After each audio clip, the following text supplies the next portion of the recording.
Welcome back to episode two of the day. We are talking about a movie Yes. we went to see together. Trevor is back. What's up, buddy? What is up? We went to see a movie that I've been anticipating, but not wholeheartedly. And then the reviews came out, and I was like, okay, I'm all about this movie. I love Chris Hemsworth. Yeah, we went to see Crime 101. This is the Real Friends podcast. Just give me your initial thoughts, Poe. What did you think of Crime 101? That's so funny that you said that because I'm in the same exact boat with you.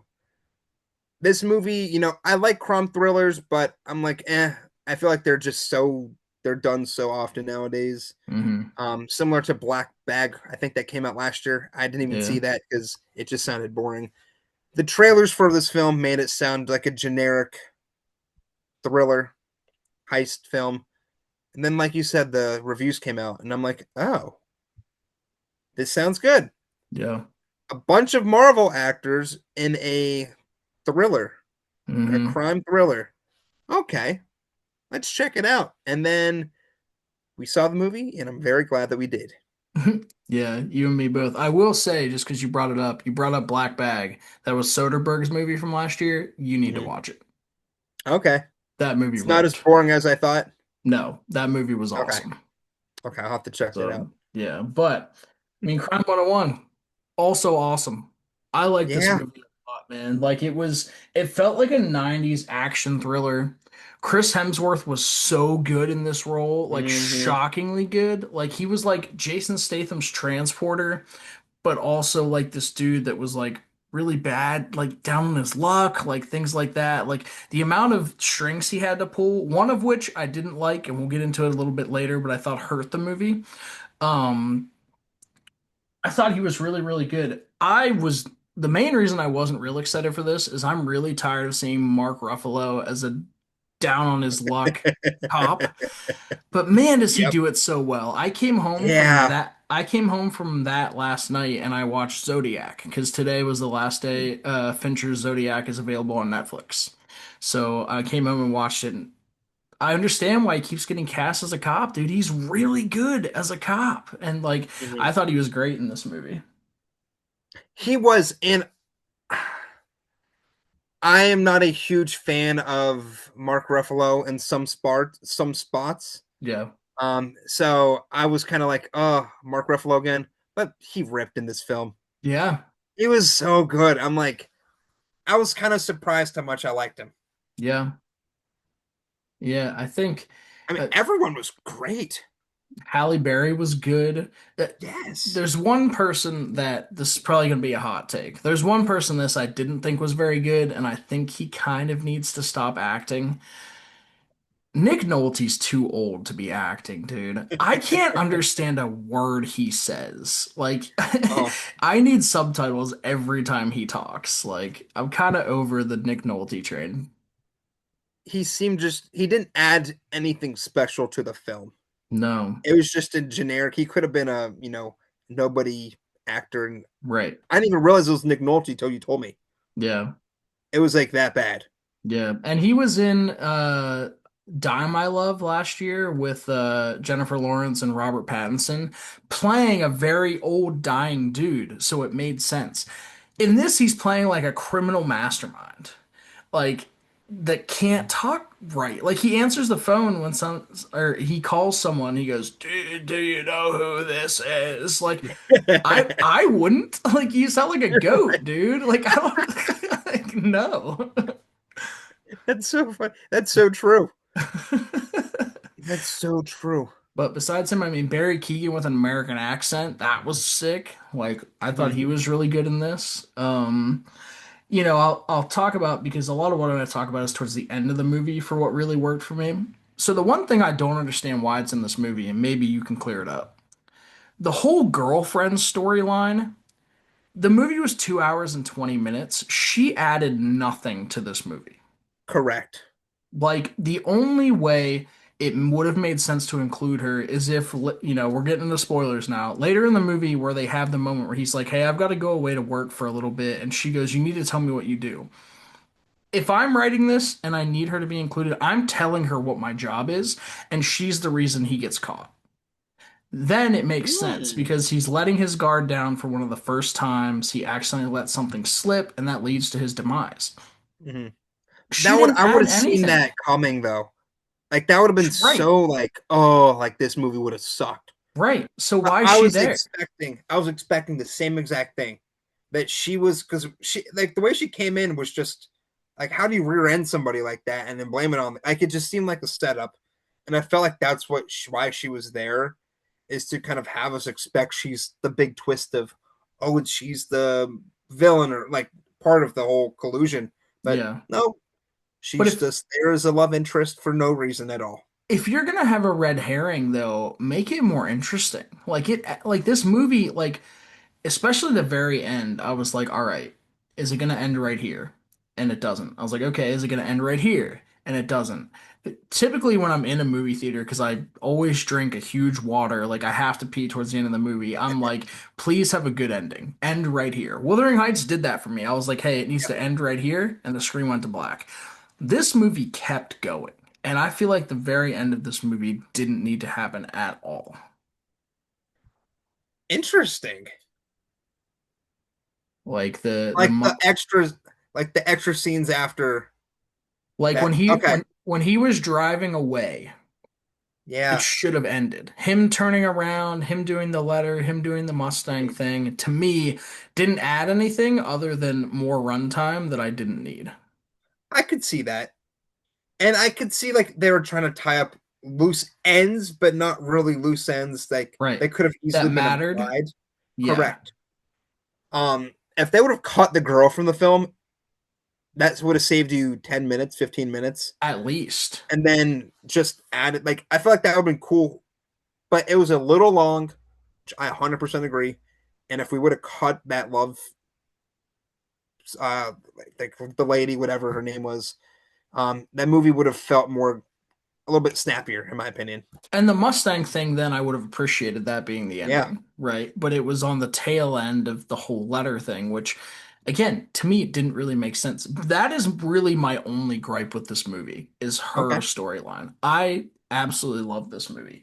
I thought the plot twist really, really worked well. And on second watch, you're gonna see it even better. Like that's you and I Hmm. talked about this the first night I met you. There's a big difference between a twist and new information. Correct. People may watch this movie and think that's new information with what happens at the end. It is not. They've been setting that up the entire film. Halle Berry and Mark Ruffalo are basically the same character.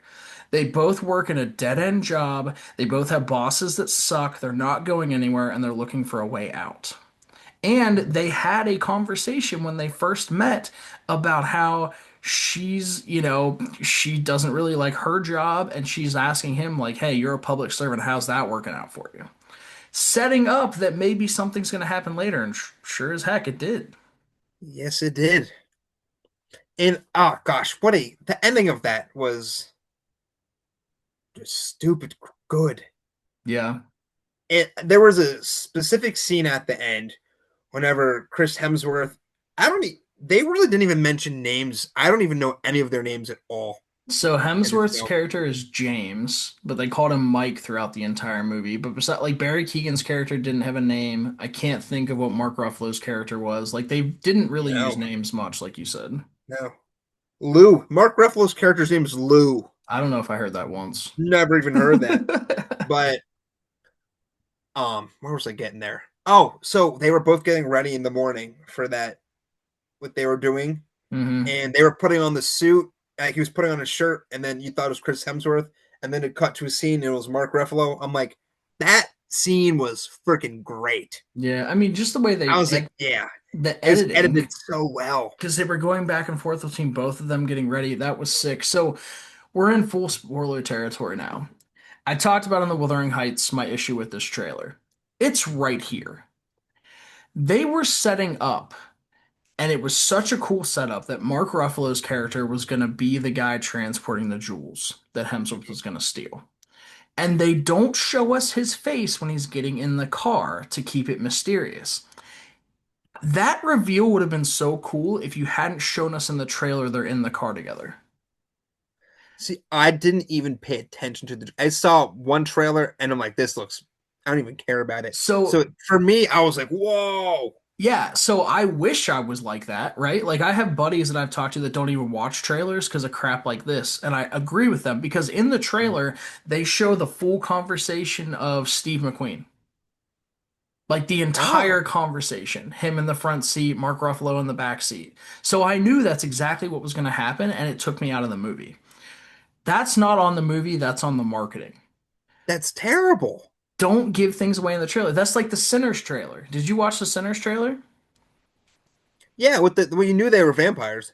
Well, and we knew that Stack became a vampire Correct. in the Yes, yes, trailer. yes, Why yes. are you giving us these things, dude? Like, And that's why I'm not watching any trailer for that Ryan Gosling film. yeah, I purposely go on my phone because I've heard like Sean Chandler has talked about it on his YouTube that move like that trailer ruins it for the film yeah. because if you've read the book and I'm like I'm not watching it because I like Project Airy or what's it called Project Hail Mary.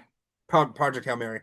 Yeah, I'm like I'm not watching any trailers because I want to go in blind, and I feel like some trailers have been terrible with revealing a lot of stuff recently. Yeah, and it just doesn't make sense. Like, I talk about this, I talked about it in our movie draft. A trailer needs to give you the vibe of the movie and no context.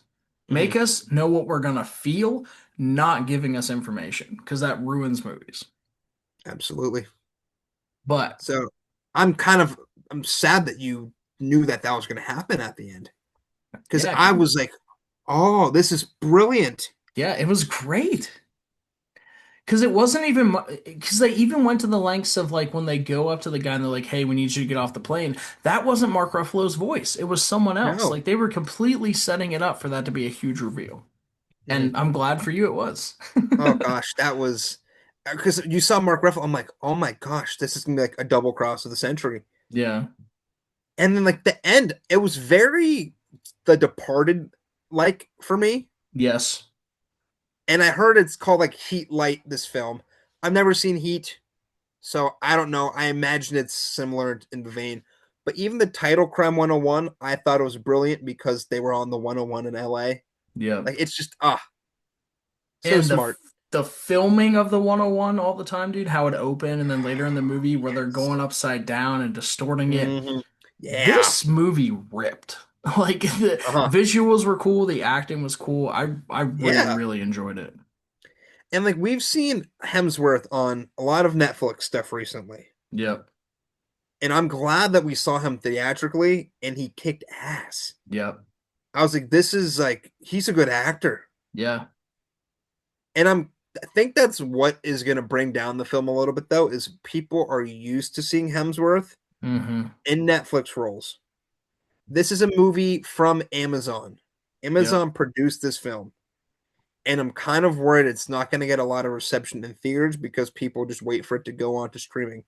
Right. They're going to miss out a lot. Like this is a film that needs to be seen in a theater. Yeah. Well, you look at Send Help, right? I know I was much higher on that movie than you were, but they've Mhm. left that in theaters and it's made like $80 million on a $30 Yeah. million budget. You know why? Because they made a good movie and they left it in the theater. Yeah. But Absolutely. it's kind of wild. Like, I mean, I guess I get it because movies are like a date night thing. We got a ton of movies that came out this weekend, dude, and they're pretty Yes. good too. I saw four of the five. You saw two of them, right? Like, Good Luck, Have Fun, Don't Die. I loved that movie. I thought it was awesome. Goat came out.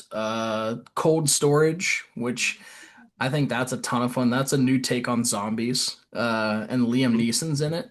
So it's like a horror comedy because Liam Neeson has definitely found his niche in comedy stuff as he gets older. But yeah, so those and then Crime 101 and Wuthering Heights. Like it's a big Wow. weekend for movies, dude. It is.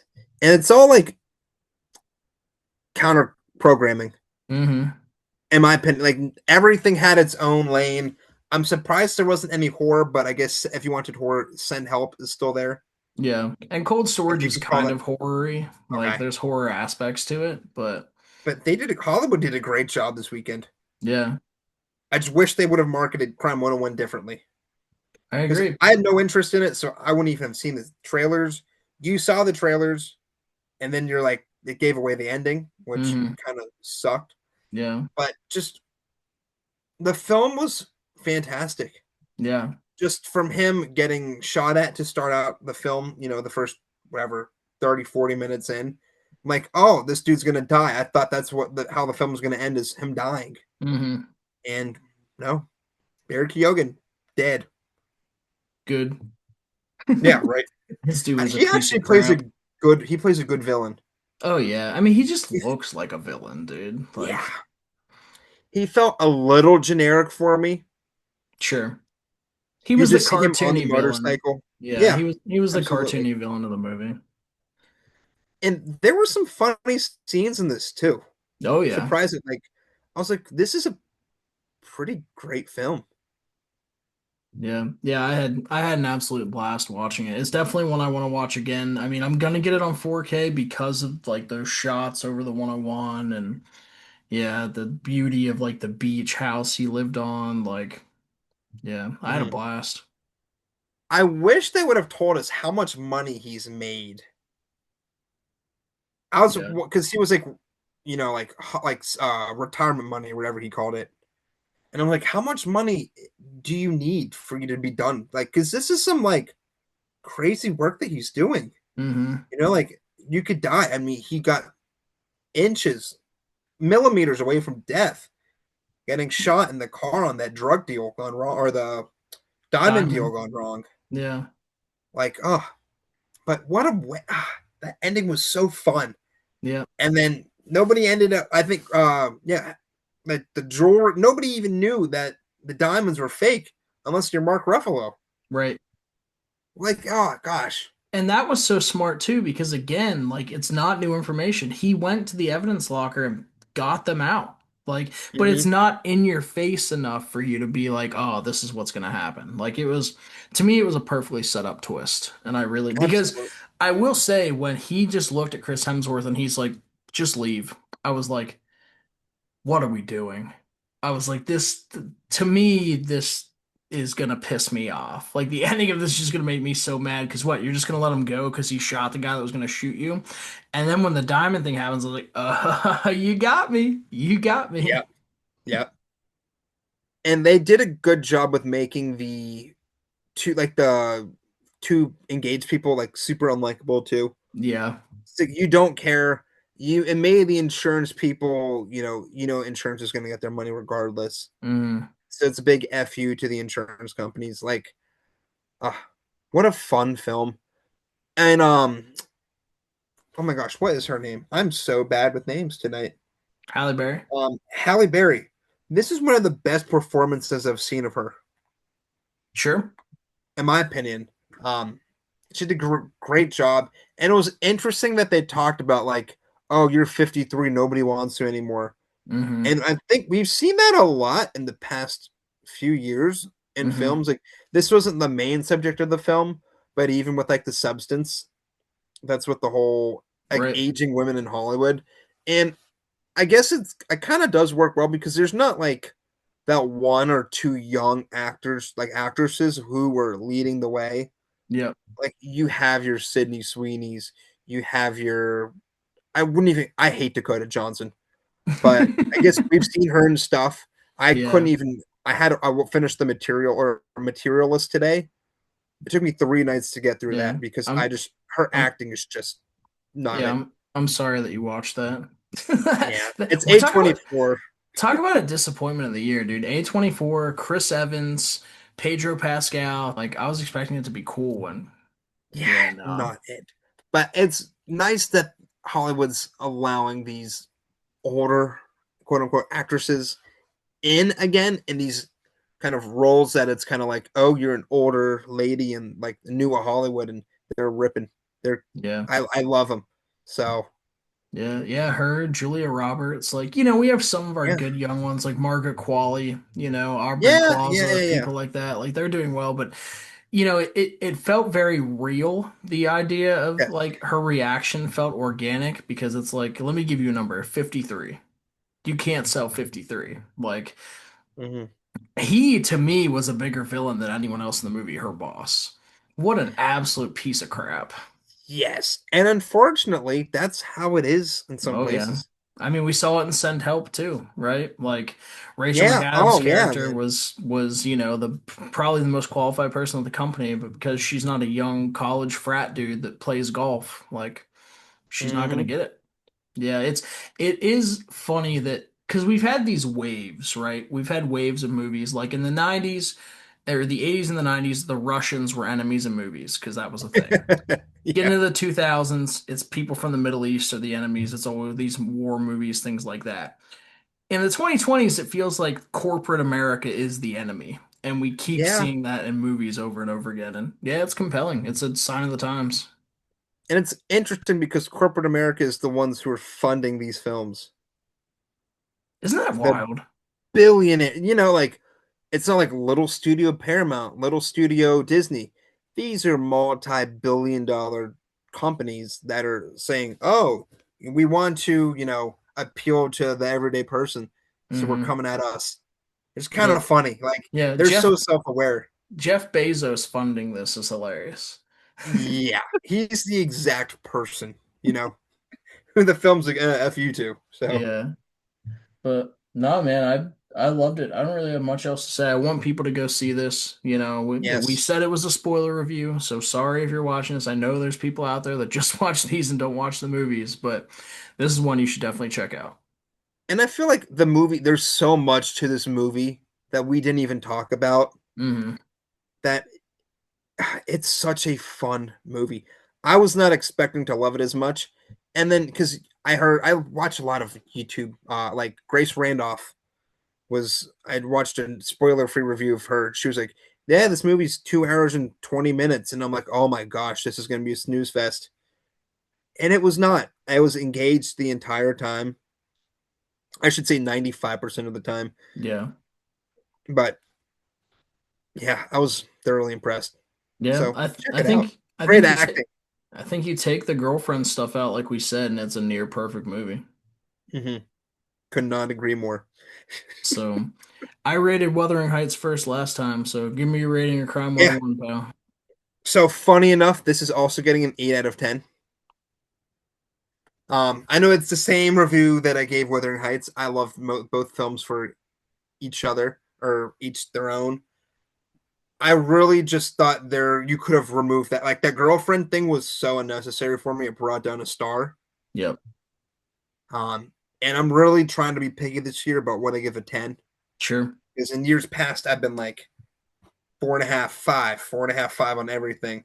Let's dial it down. Not everything's going to be a 5. You're But not this is just like, You're not just a movie fan anymore, you're a movie no, critic. So, you yes, I gotta, am. gotta. If Wuthering Heights was a soft 8, this is a hard 8. Sure.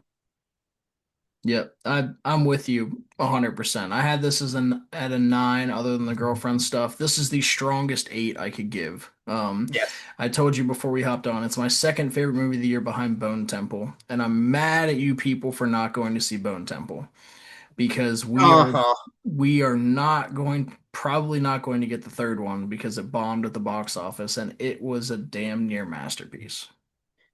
It needs to get legs on, like, Bone Temple needs to get legs on streaming, Hmm. or we're not going to get anything. I know. Oh gosh, that we need to get that. And also, I wouldn't be surprised if we get a sequel to Cram 101. Yeah, I could see it. I feel like there's some stuff there still that like you could get Mark Ruffalo in collusion with more cops, and I could just see like this. Now, I don't want it to be milked like the Oceans series. Well, the series that went to my brain immediately because it's also Mark Ruffalo is Now You See Me. Because the big twist Yeah. and spoilers for movies has been out since like 2017 or something like that. Like the big twist at the end is Mark Ruffalo's the bad guy, right? And did a Hmm. bad thing, and then he becomes like a leader of the dudes. Like my concern with making a sequel to this is just that.